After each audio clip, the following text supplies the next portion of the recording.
से बोलिए राधे राधे। जय कन्हैया लाल की, मदन गोपाल की। भक्तों, आज मैं आपको सुनाऊंगी कृष्ण जन्म अष्टमी की व्रत कथा। भक्तों, भादो महीने की कृष्ण पक्ष की अष्टमी तिथि को कृष्ण जन्माष्टमी का पर्व मनाया जाता है। भक्तों, जब भादो मास की कृष्ण पक्ष की अष्टमी तिथि को रोहिणी नक्षत्र का योग होता है, उस पावन रात को हम भगवान श्री कृष्ण का जन्म उत्सव मनाते हैं। इसी निथिल काल में मथुरा के कारागार में देवकी और वासुदेव के घर श्री कृष्ण ने अवतार लेकर अधर्म में पाप और अत्याचार का नाश किया। यह पर्व हमें याद दिलाता है कि जब जब धर्म पर संकट आता है, भगवान स्वयं अवतरित होकर अपने भक्तों की रक्षा करते हैं। इस दिन भक्त प्रातः स्नान कर व्रत का संकल्प लेते हैं। स्वच्छ स्थान पर चौकी सजाकर बाल गोपाल की मूर्ति स्थापित करते हैं। फूल, मालाओं और दीपकों से सजावट करते हैं। रात्रि 12 बजे पंचामृत स्नान कराकर पीतांबर धारण कराते हैं।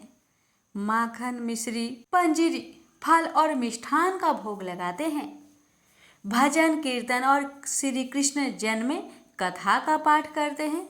अगली सुबह भोग लगाकर व्रत का पारण किया जाता है और ब्राह्मण या जरूरतमंद को भोजन कराया जाता है। इस व्रत का महत्व बहुत है। इस व्रत को करने, कथा को सुनने से पापों का नाश, मोक्ष की प्राप्ति, रोग, शोक और भय का अंत, संतान सुख और घर में सुख समृद्धि की प्राप्ति होती है। इस व्रत को कोई भी भक्त, स्त्री हो या पुरुष हो, वृद्ध हो या युवा हो, विवाहित अविवाहित, सभी कर सकते हैं। श्रद्धा और प्रेम से किया गया यह व्रत भक्त के जीवन में सुख, शांति और भगवान के चरणों में अटूट भक्ति प्रदान करता है और अंत में गोलोक धाम की प्राप्ति होती है। तो आइए श्रवण करते हैं जन्माष्टमी की व्रत कथा। भक्तों, द्वापर युग की यह बात है। मथुरा के राजा कंस का महल किसी दुल्हन की तरह सजा हुआ था। चारों ओर बहुत सुंदर माहौल दिख रहा था। पूरे नगर में चहल पहल थी। चारों ओर खुशी का माहौल था। यह अवसर था कंस की बहन देवकी के विवाह का। कंस एक क्रूर और अत्याचारी राजा था, लेकिन वह अपनी बहन से बहुत प्रेम करता था। बड़ी धूमधाम से देवकी और वासुदेव का विवाह संपन्न किया उसने। लेकिन यह खुशियां कुछ ही पलों में मातम में बदल गई। विवाह के पश्चात एक आकाशवाणी हुई, जिसमें कहा गया कि देवकी का 8वां पुत्र ही कंस की मृत्यु का कारण बनेगा। इस आकाशवाणी से देवकी और वासुदेव की जिंदगी पूरी तरह बदल गई। कंस ने क्रोधित होकर वासुदेव को मारने का फैसला किया। देवकी यह देखकर घबरा गई और अपने पति के प्राणों की भीख मांगने लगी। कंस ने देवकी की आज्ञा पर वासुदेव के प्राण छोड़ दिए और यह निश्चय किया कि वह एक एक करके देवकी की सभी संतानों की हत्या कर देगा। और इसके पश्चात उसने अपनी ही बहन को उसके पति के साथ कारागार में बंद कर दिया।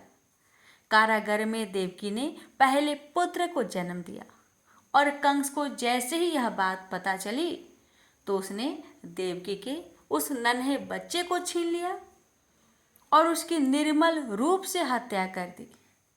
कंस का अत्याचार यहाँ पर नहीं रुका। उसने बड़े ही बेरहमी से देवकी के 7 संतानों की हत्या कर दी।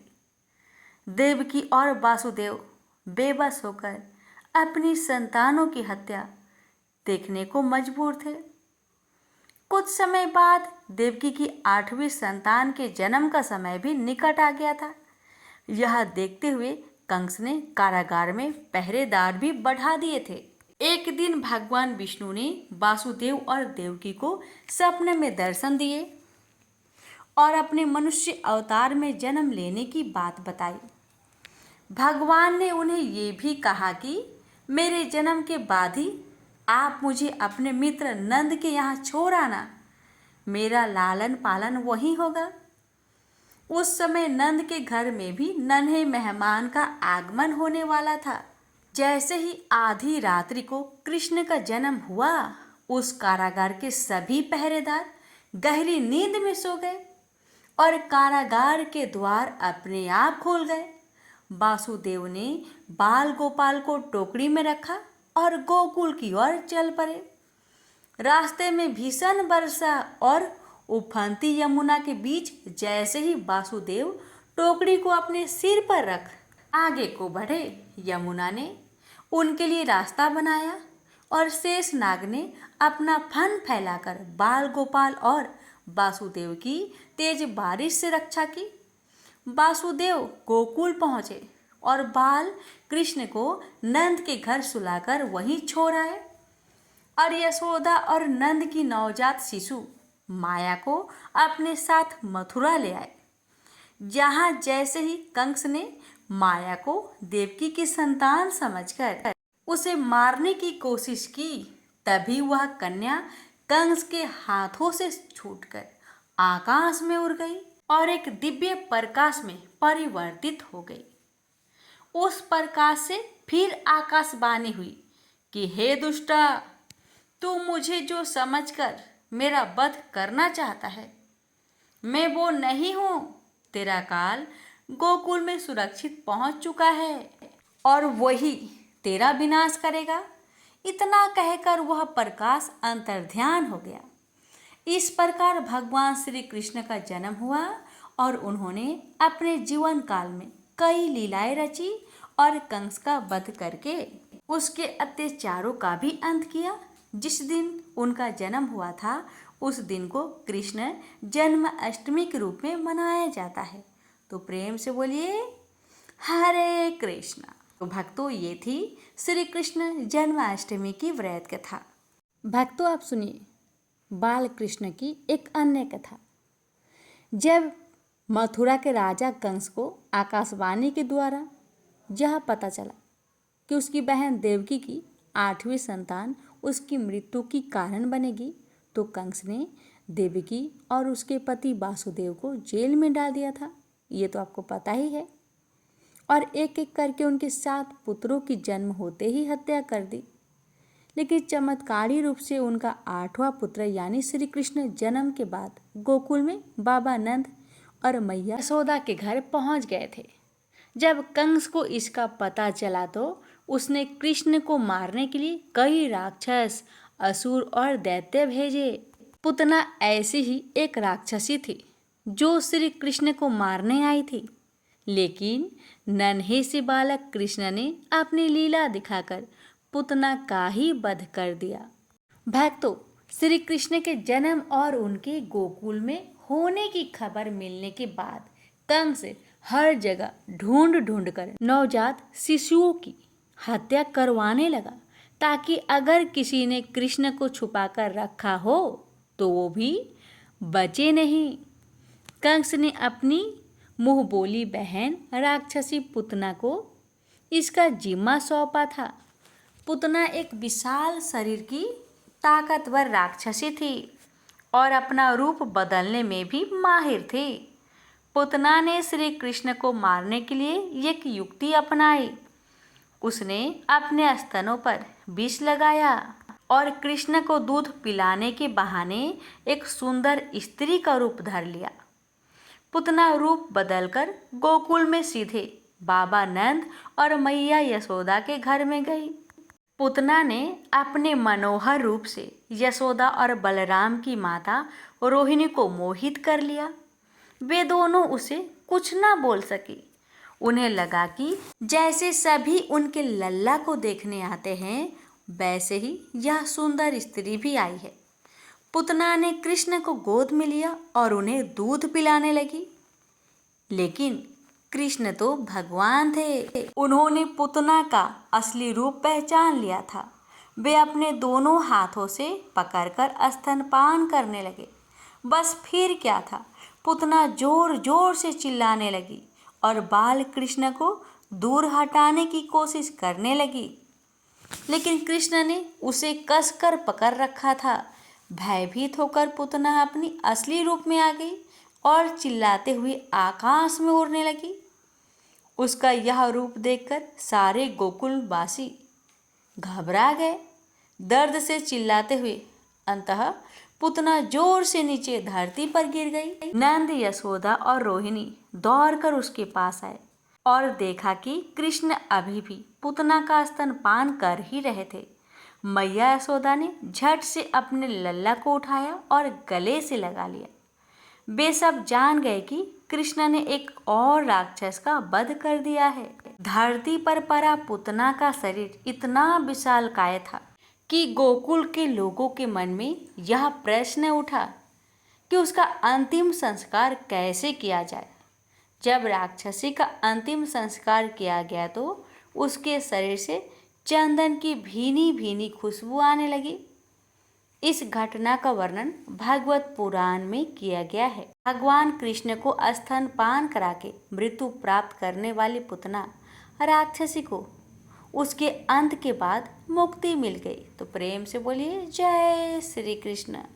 भक्तों, कालिया एक विषैला और 5 फन वाला नाग था जिसका मुख्य निवास रमणक द्वीप था। लेकिन नागों के शत्रु गरुड़ के डर से उसे वहां से भागना पड़ा।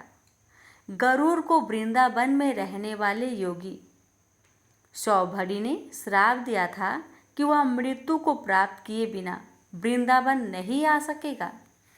यह जानकर कि यह एकमात्र स्थान है जहाँ गरुड़ नहीं आ सकते, कालिया ने वृंदावन में वास करने का निर्णय लिया। एक दिन कृष्ण और उनके बाल सखा यमुना नदी के किनारे गेंद खेल रहे थे। अचानक उन्होंने कुछ ग्रामीणों के मदद के लिए चिल्लाते हुए सुना। कृष्ण और उनके मित्र उनकी ओर दौड़ पड़े।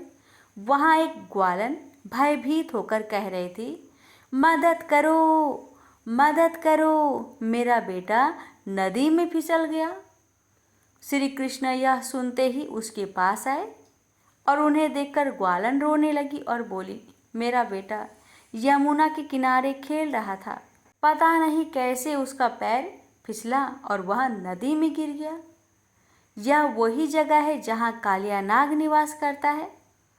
श्री कृष्ण ने यमुना के पानी को देखा तो वह कालिया के विष के प्रभाव से एकदम काला हो गया था।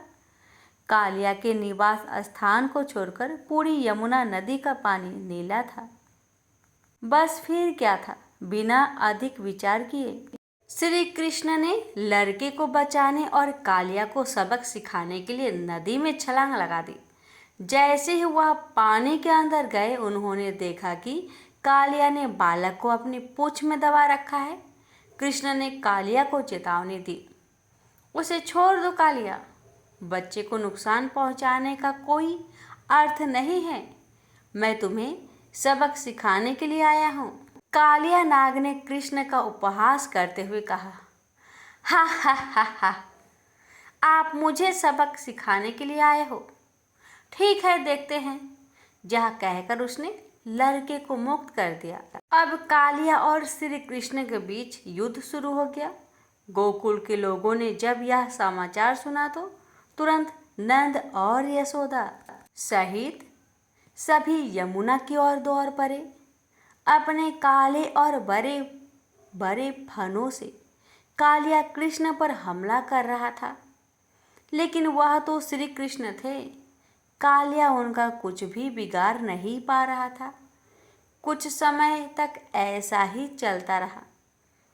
फिर कालिया ने अपने विशाल शरीर से कृष्ण को पकड़ लिया, लेकिन उन्होंने अपने शरीर का विस्तार कर लिया और सहजता से खुद को छुड़ा लिया। अब श्री कृष्ण ने कालिया की पूंछ पकड़ी और कूदकर उसके सिर पर जाकर खड़े हो गए। कृष्ण ने पूरे ब्रह्मांड का भार उसके ऊपर लिया और कालिया के सभी सिरों को अपने पैरों से जोर जोर से पीटने लगे ताकि उसके अंदर का सारा विष बाहर निकल जाए। श्री कृष्ण अपने हाथ में बांसुरी लेकर कालिया के सिर पर नृत्य करने लगे। कालिया के सिर पर नृत्य करते हुए धीरे धीरे यमुना की पानी की सतह पे आ गए। उन्हें सुरक्षित देखकर सारे गोकुलवासी खुशी से झूम उठे। फनों पर श्री कृष्ण के लगातार वार से कालिया के मुंह से रक्त प्रवाह शुरू हो गया और वह धीरे धीरे मरने लगा।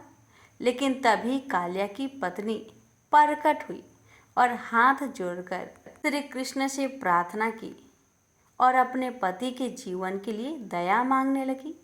कालिया भगवान कृष्ण को पहचान गया और उसने उनके सामने आत्मसमर्पण करते हुए वचन दिया कि वह अब किसी को परेशान नहीं करेगा।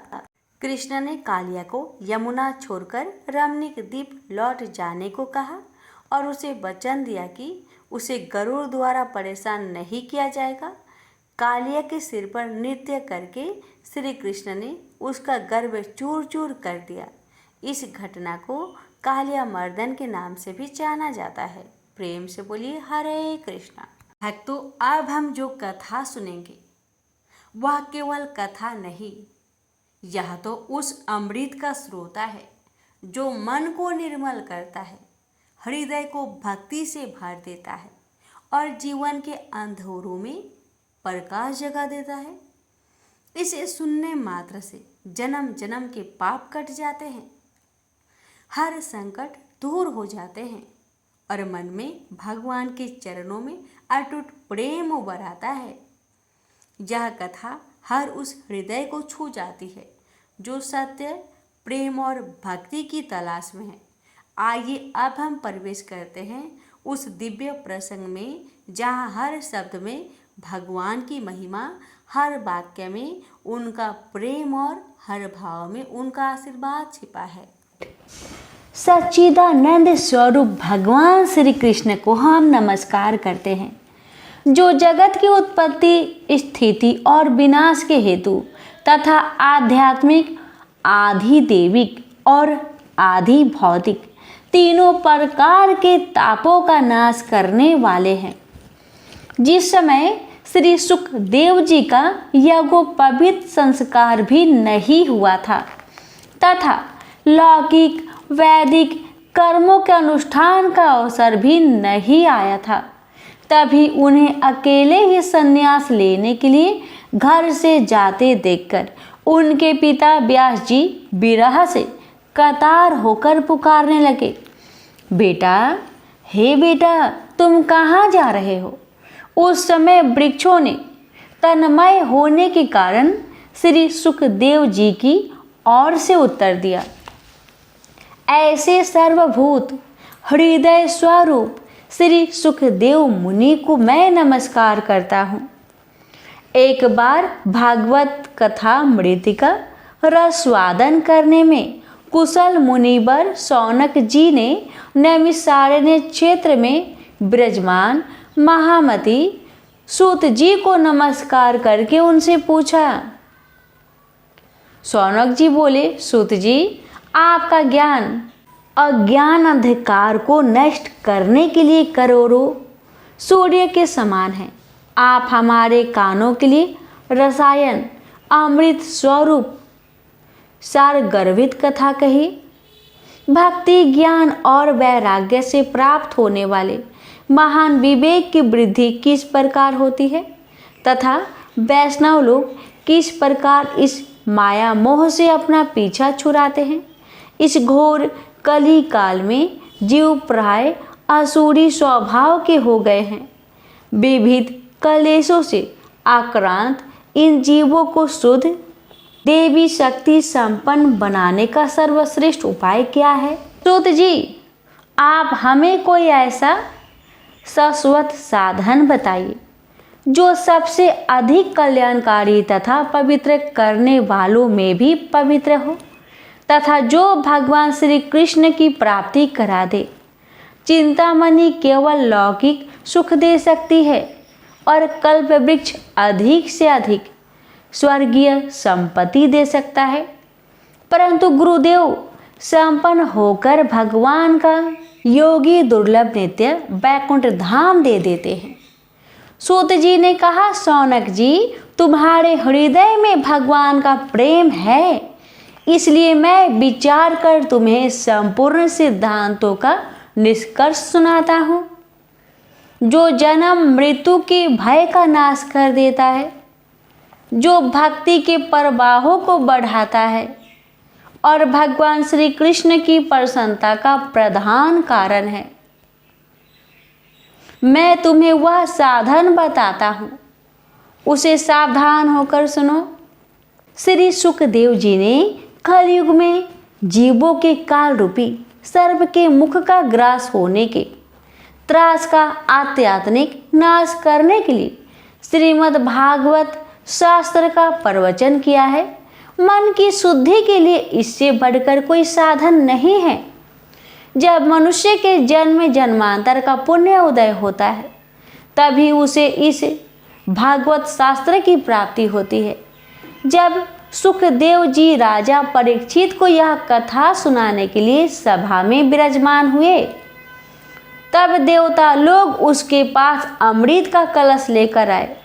देवता अपना काम बनाने में बड़े कुशल होते हैं, अतः ये भी सबने सुखदेव मुनि को नमस्कार करके कहा, यह अमृत लेकर बदले में हमें कथा अमृत का दान दीजिए। इस प्रकार परस्पर विनिमयी अदला बदली हो जाने पर राजा परीक्षित अमृत का पान कैसे करे और हम सब श्रीमद् भागवत स्वरूप अमृत का पान करेंगे। इस संसार में कहाँ कांच और कहाँ महामूल्य मणि तथा कहाँ सुधा और कहाँ कथा। श्री सुखदेव जी ने यह सोचकर उस समय देवताओं की हंसी उड़ा दी। उन्हें भक्ति शून्य कथा का अनधिकारी जानकर कथा अमृत का दान नहीं किया। इस प्रकार यह श्रीमद् भागवत की कथा देवताओं को भी दुर्लभ है। पूर्व काल में श्रीमद् भागवत के श्रवण से ही राजा परीक्षित मुक्ति देखकर ब्रह्मा जी को भी बड़ा आश्चर्य हुआ था। उन्होंने सत्य लोक में तराजू बांधकर सब साधनों को तौला। अन्य सभी साधन तौल में हल्के पड़ गए। अपने महत्व के कारण भागवत ही सबसे भारी रहा। यह देखकर सभी ऋषियों को बड़ा विस्मय हुआ। उन्होंने कलयुग में इस भागवत रूप भागवत शास्त्र को ही पढ़ने सुनने से तत्काल मोक्ष देने वाला निश्चय किया। सप्ताह विधि से श्रवण करने पर यह निश्चय भक्ति प्रदान करता है। पूर्व काल में इसे दयापरायण सनकादि ने देवऋषि नारद को सुनाया था। यद्यपि देवऋषि ने पहले ब्रह्मा जी के मुख से इसे श्रवण कर लिया था, तथापि सप्ताह श्रवण की विधि तो उन्हें सनकादि ने ही बताई थी। शौनक जी पूछा, सांसारिक परपंच से मुक्त एवं विचरणशील नारद जी का सनकादिक के साथ संयोग कहाँ हुआ और विधि विधान के श्रवण में उनकी प्रीति कैसे हुई? सूत जी ने कहा, अब मैं तुम्हें यह भक्ति पूर्वक कथानक सुनाता हूँ, जो श्री सुखदेव जी ने मुझे अपना अनन्य शिष्य जानकर एकांत में सुनाया था।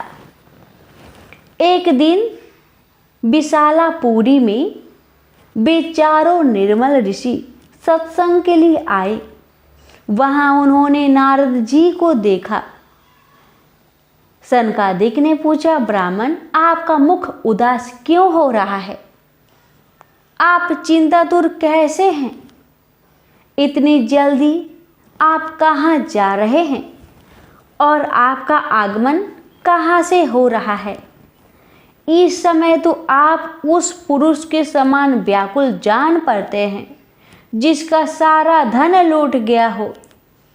आप जैसे आसक्ति रहित पुरुषों के लिए यह उचित नहीं है। इसका कारण बताइए।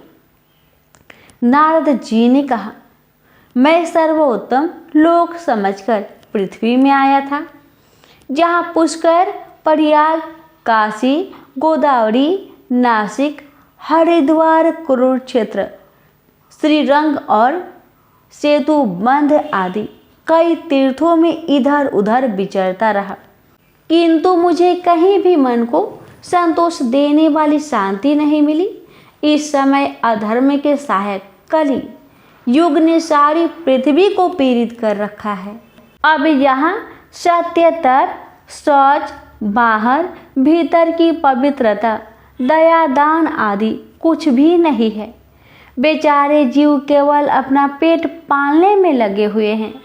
वे असत्य भाषी, आलसी, मंदबुद्धि, भाग्यहीन, उपद्रवग्रस्त हो गए हैं। वे साधु संत कहे जाते हैं, वे पूरे पाखंडी हो गए हैं। देखने में तो वे विरक्त है, किंतु स्त्री धन आदि सभी का परिग्रह करते हैं। घरों में स्त्रियों का राज्य है, साले सलाहकार बने हुए हैं। लोभ से लोग कन्या बिक्री करते हैं और स्त्री पुरुषों में कलह मचा रहता है। महात्माओं के आश्रम, तीर्थ और नदियों पर यवनों, विधर्मियों का अधिकार हो गया है। उन दुष्टों ने बहुत से देवालय भी नष्ट कर दिए। इस समय यहाँ न कोई योगी है, न सिद्ध है, न ज्ञानी है और न सत्कर्म करने वाला ही है। सारे साधन इस समय कली रूप दवा नल से जलकर भस्म हो गए हैं। इस कलयुग में सभी देववासी बाजारों में अन्न बेचने लगे हैं। ब्राह्मण लोग पैसा लेकर वेद पढ़ाते हैं और स्त्रियां वैश्या वृत्ति से निर्वाह करने लगी है। इस कलयुग के दोष देखता और पृथ्वी पर विचरता हुआ मैं यमुना जी के तट पर पहुंचा, जहां भगवान श्री कृष्ण की अनेकों लीलाएं हो चुकी हैं। मुनिवर सुनिए, वहां मैंने एक बड़ा आश्चर्य देखा। वहां एक युवती स्त्री खिन्न मन से बैठी थी। उसके पास दो वृद्ध पुरुष अचेत अवस्था में पड़े जोर जोर से सांस ले रहे थे। वह तरुणी उनकी सेवा करती हुई कभी उन्हें चेत कराने का प्रयत्न करती और कभी उनके आगे रोने लगती थी। वह अपने शरीर के रक्षक परमात्मा को दसों दिशाओं में देख रही थी। उसके चारों ओर सैकड़ों स्त्रियां उसे पंखा झल रही थी और बार बार समझाती जाती थी। दूर से यह सब चरित्र देखकर मैं कौतूहल बस उसके पास चला गया। मुझे देखकर वह युवती खड़ी हो गई और बड़े व्याकुल होकर कहने लगी। युवती ने कहा, अजी महात्मा जी, क्षण भर ठहर जाइए और मेरी चिंता को भी नष्ट कर दीजिए। आपका दर्शन तो संसार के सभी पापों को सर्वथा नष्ट कर देने वाला है। आपके वचनों से मेरे दुखों की भी बहुत कुछ शांति हो जाएगी। मनुष्य का जब बड़ा भाग्य होता है तभी आपके दर्शन हुआ करते हैं। नारद जी कहते हैं, तब मैंने उस स्त्री से पूछा, हे देवी, तुम कौन हो? ये दोनों पुरुष तुम्हारे क्या होते हैं और तुम्हारे पास ये कमल नयनी देवियाँ कौन हैं? तुम हमें विस्तार से अपने दुख का कारण बताओ। युवती ने कहा, मेरा नाम भक्ति है।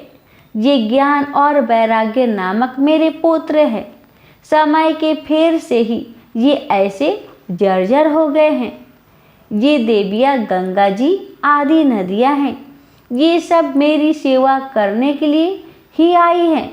इस प्रकार साक्षात देवियों के द्वारा सेवित होने पर भी मुझे सुख शांति नहीं है। तपोधन, अब ध्यान देकर मेरा वृत्तांत सुनिए।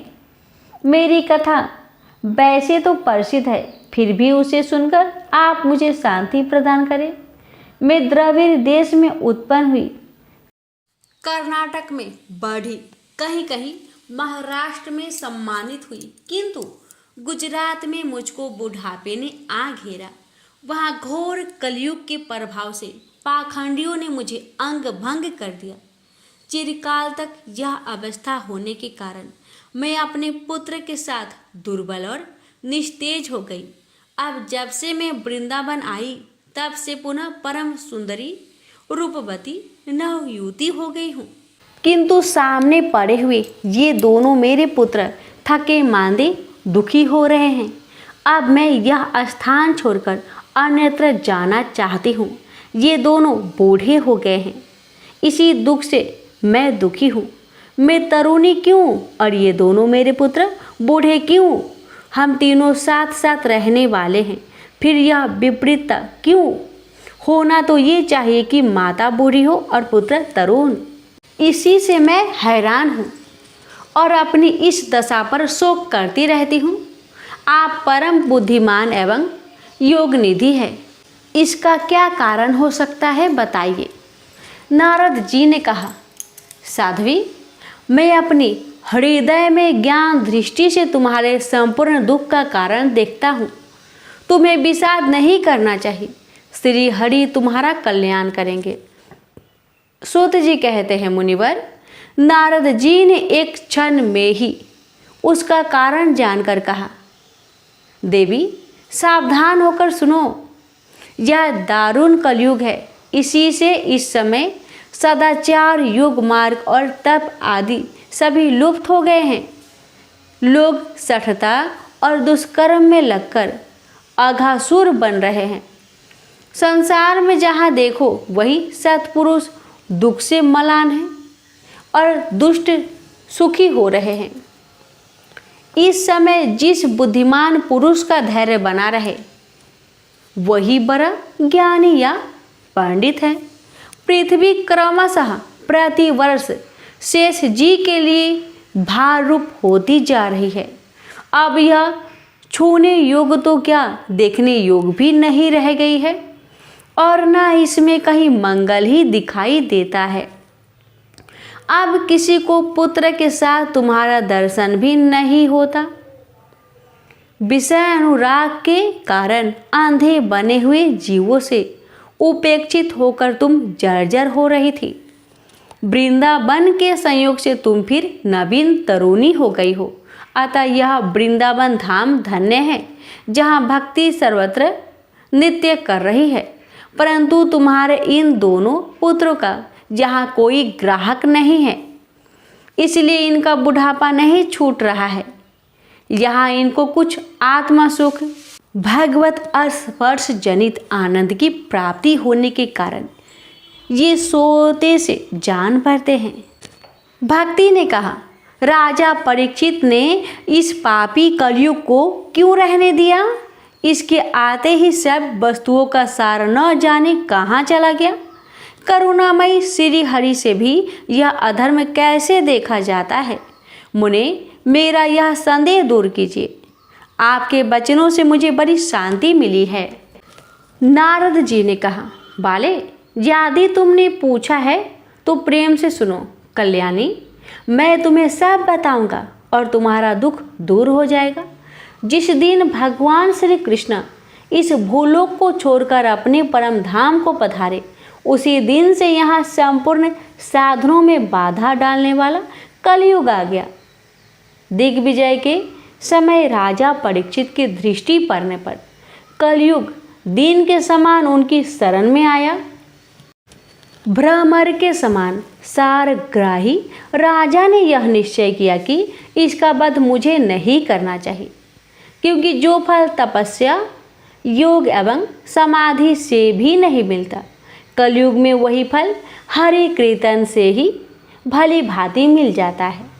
इस प्रकार सारहीन होने पर भी उसे इस एक ही दृष्टि से सारयुक्त देखकर उन्होंने कलयुग में उत्पन्न होने वाले जीवों के सुख के लिए ही इसे रहने दिया था।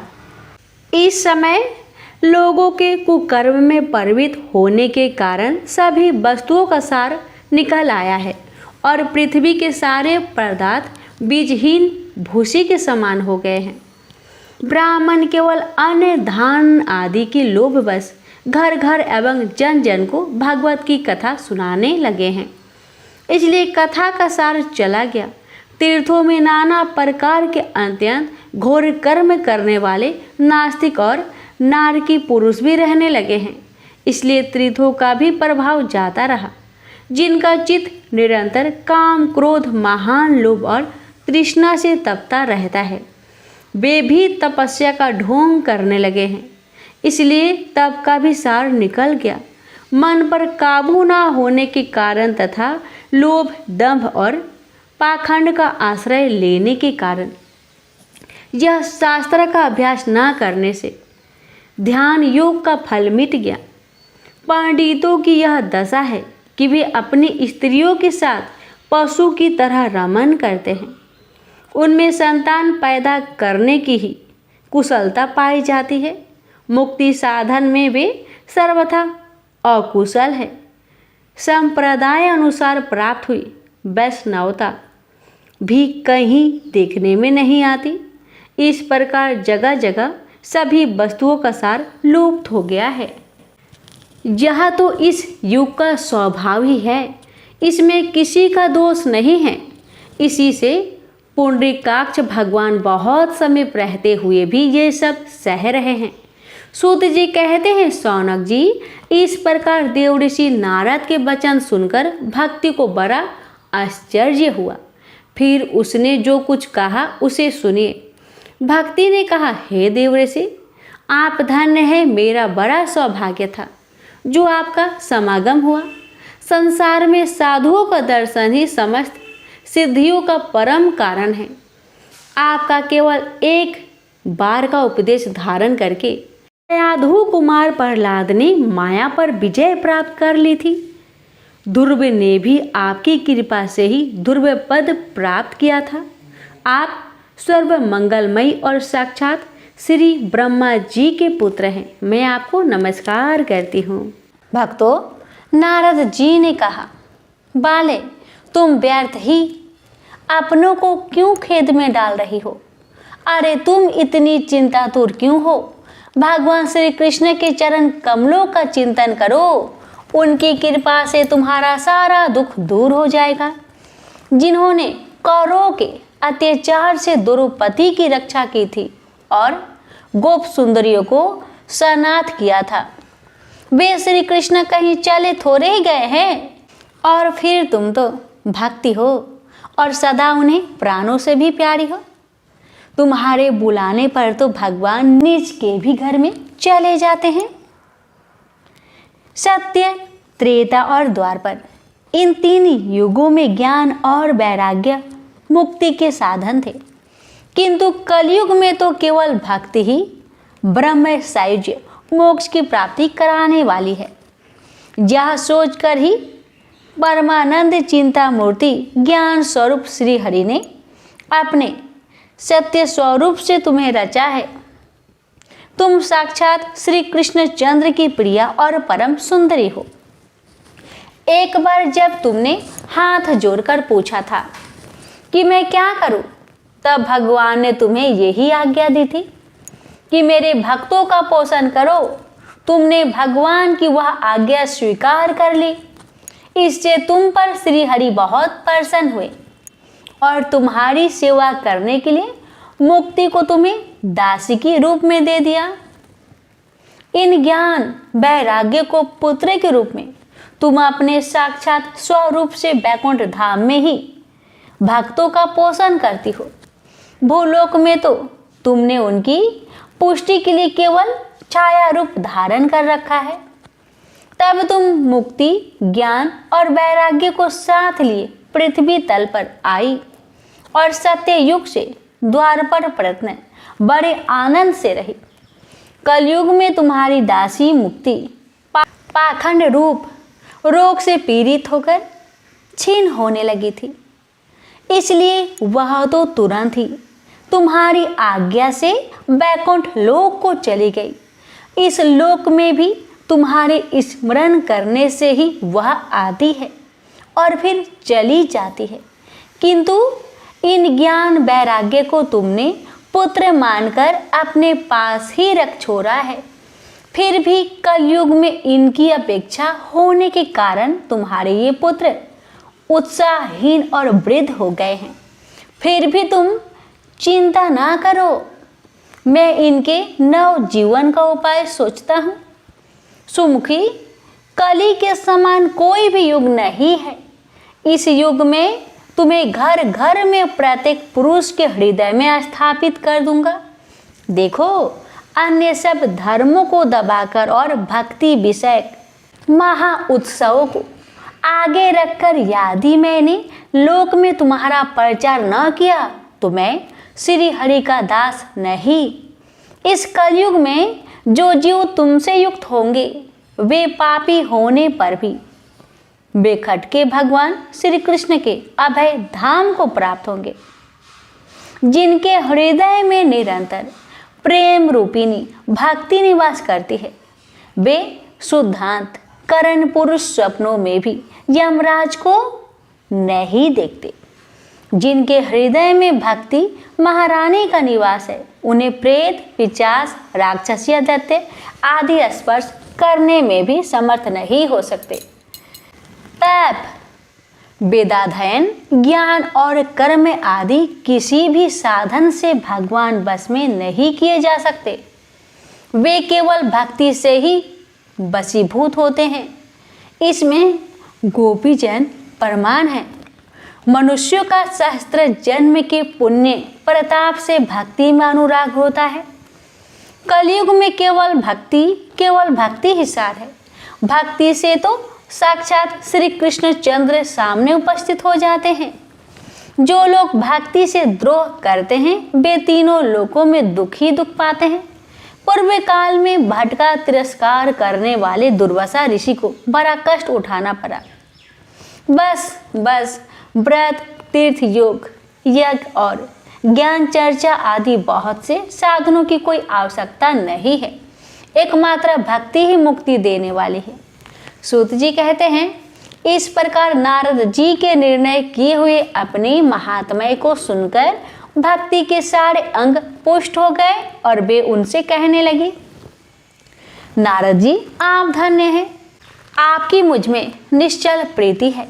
मैं सदा आपके हृदय में रहूंगी, कभी आपको छोड़कर नहीं जाऊंगी। साधो, आप बड़े कृपालु हैं। आपने क्षण भर में ही मेरा सारा दुख दूर कर दिया, किंतु अभी मेरे पुत्र में चेतना नहीं आई है। आप इन्हें शीघ्र ही सचेत कर दीजिए, जगा दीजिए। सूत जी कहते हैं, भक्ति के ये वचन सुनकर नारद जी को बड़ी करुणा आई और वे उन्हें हाथ से हिला डुलाकर जगाने लगे। फिर उनके कान के पास मुंह लगाकर जोर से कहा, ओ ज्ञान, जल्दी जाग पड़ो। ओ वैराग्य, जल्दी जाग पड़ो। फिर उन्होंने वेद ध्वनि, वेदांत घोष और बार बार गीता पाठ करके उन्हें जगाया। इससे वे जैसे तैसे बहुत जोर लगाकर उठे, किंतु आलस्य के कारण वे दोनों जम्हाई लेते रहे। नेत्र उघार कर देख भी नहीं सके। उनके बाल बगुलों की तरह सफ़ेद हो गए थे। उनके अंग प्राय सूखे काठ के समान निस्तेज और कठोर हो गए थे। इस प्रकार भूख प्यास के मारे अत्यंत दुर्बल होने के कारण उन्हें फिर सोते देख नारद जी को बड़ी चिंता हुई और वे सोचने लगे, अब मुझे क्या करना चाहिए। इनकी यह नींद और इससे भी बढ़कर इनकी वृद्ध अवस्था कैसे दूर हो। शौनक जी इस प्रकार चिंता करते करते वे भगवान का स्मरण करने लगे।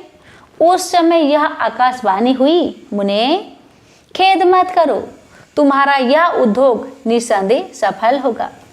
देवऋषि, इसके लिए तुम एक सत्कर्म करो। वह कर्म तुम्हें संत शिरोमणि महाअनुभाव बताएंगे।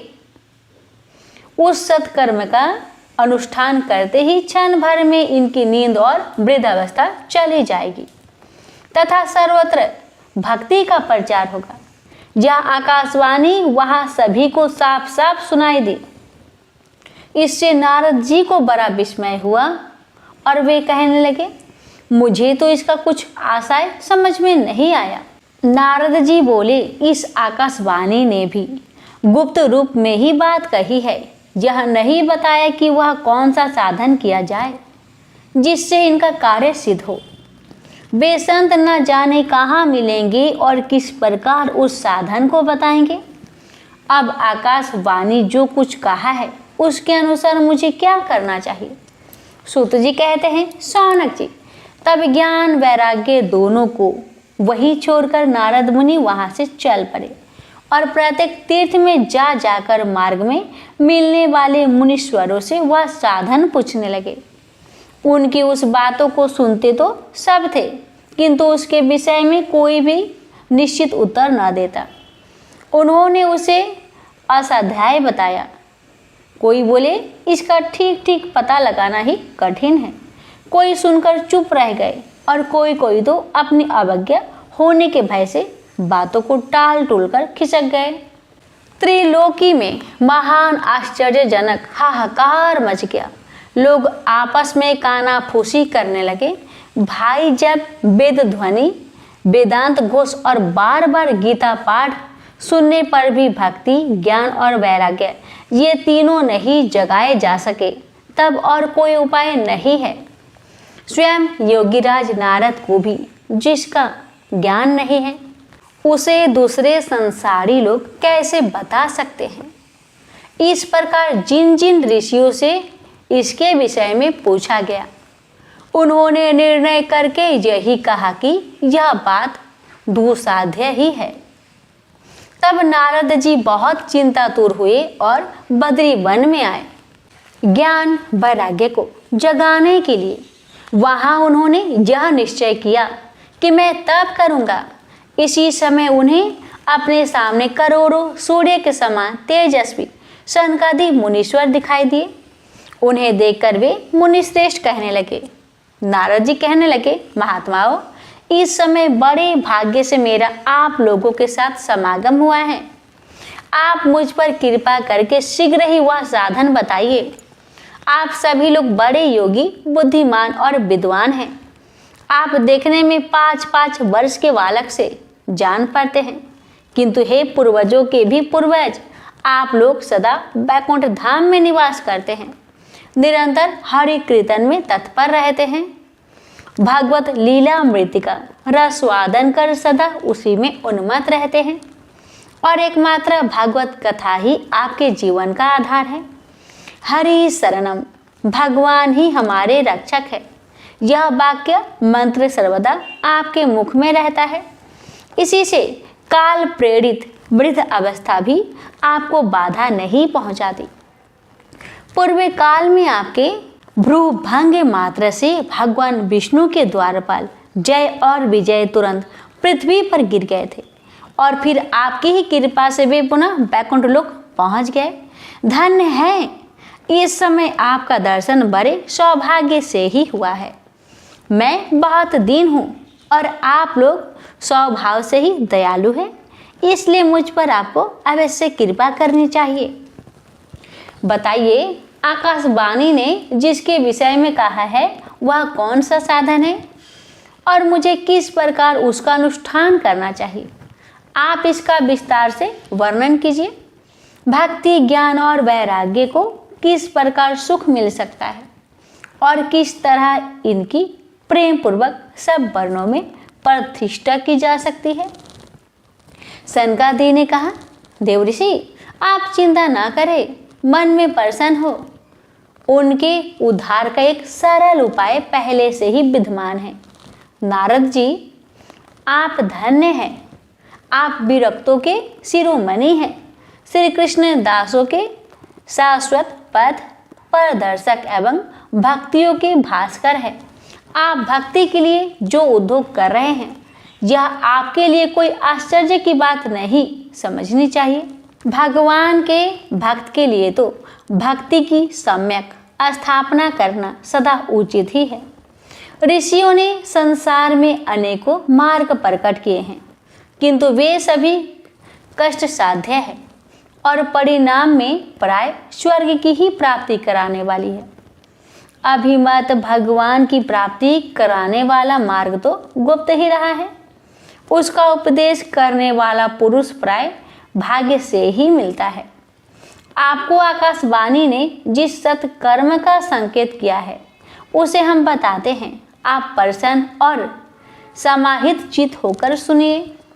नारद जी, द्रव यज्ञ तपोयज्ञ, योग यज्ञ और सौ साध्य रूप ज्ञान यज्ञ, ये सब तो स्वर्ग आदि की प्राप्ति कराने वाली कर्मों की ही और संकेत करते हैं। पंडितों ने ज्ञान यज्ञ को ही सत्कर्म मुक्तिदायक कर्म का सूचक माना है। वह श्रीमद् भागवत का पारायण है, जिसका गान शुक आदि महानुभावों ने किया है। उसके शब्द सुनने से ही भक्ति, ज्ञान और वैराग्य को बड़ा बल मिलेगा। इससे ज्ञान वैराग्य का कष्ट मिट जाएगा और भक्ति को आनंद मिलेगा। सिंह की गर्जना सुनकर जैसे भेड़िए भाग जाते हैं, उसी प्रकार श्रीमद् भागवत की ध्वनि से कलयुग के सारे दोष नष्ट हो जाएंगे। तब प्रेम रस प्रवाहित कराने वाली भक्ति, ज्ञान और वैराग्य को साथ लेकर प्रत्येक घर और व्यक्ति के हृदय में कीड़ा करेगी। नारद जी ने कहा, मैंने वेदांत की ध्वनि और गीता पाठ करके उन्हें बहुत जगाया, किंतु फिर भी भक्ति, ज्ञान और वैराग्य ये तीनों नहीं जागे। ऐसी स्थिति में श्रीमद् भागवत सुनने से वे कैसे जागेंगे? क्योंकि उस कथा के प्रत्येक श्लोक और प्रत्येक पद में भी वेदों का ही तो सारांश है। आप लोग शरणागत वत्सल हैं तथा आपका दर्शन कभी व्यर्थ नहीं होता। इसलिए मेरा यह संदेह दूर कर दीजिए, इस कार्य में विलंब ना कीजिए। सनकादिक ने कहा, श्रीमद् भागवत की कथा वेद और उपनिषदों के सार से बनी है, इसलिए उनसे अलग उनकी फल रूपा होने के कारण वह बड़ी उत्तम जान पड़ती है। जिस प्रकार रस वृक्ष की जड़ से लेकर शाखा प्रयत्न रहता है, किंतु इस तिथि में उसका अवसादन नहीं किया जा सकता, वही जब अलग होकर फल के रूप में आ जाता है, तब संसार में सभी को प्रिय लगने लगता है। दूध में घी रहता ही है, किंतु उस समय उसका अलग स्वाद नहीं मिलता। वही जब उससे अलग हो जाता है, तब देवताओं के लिए भी स्वाद वर्धक हो जाता है। खांड एक की ओर छोर और बीच में भी व्याप्त रहती है, तथापि अलग होने पर उसकी कुछ और ही मिठास होती है। ऐसी ही यह भागवत की कथा है। यह भागवत पुराण वेदों के समान है। श्री व्यास देव ने इसे भक्ति, ज्ञान और वैराग्य की स्थापना के लिए प्रकाशित किया है। पूर्व काल में जिस समय वेद वेदांत के परगामी और गीता की भी रचना करने वाले भगवान व्यासदेव खिन्न होकर अज्ञान मुद्रा में गोते खा रहे थे, उस समय आपने ही उन्हें 4 श्लोकों में इसका उपदेश किया था। उसे सुनते ही उनकी सारी चिंता दूर हो गई थी। फिर इसमें आपको आश्चर्य क्यों हो रहा है जो आप हमसे प्रश्न कर रहे हैं? आपको उन्हें शोक और दुख का विनाश करने वाला श्रीमद् भागवत पुराण ही सुनाना चाहिए। नारद जी ने कहा, महानुभावों, आपका दर्शन जीव के संपूर्ण पापों को तत्काल नष्ट कर देता है और जो संसार दुख रूप दवा नल से तपे हुए हैं, उन पर शीघ्र ही शांति की वर्षा करता है। आप निरंतर शेष जी के सहस्त्र मुखों से गाए हुए भगवत कथा मृतिका का ही पान करते रहते हैं। मैं प्रेम लक्षणा भक्ति का प्रकाश करने के लिए उद्देश्य से आपकी शरण लेता हूँ। जब अनेकों जन्मों के संचित पुण्य पूंजी का उदय होने से मनुष्य को सत्संग मिलता है, तब वह उसके अज्ञान जनित मोह और मदरूप अंधकार का नाश करके विवेक उदय होता है। प्रेम से बोलिए जय श्री हरि।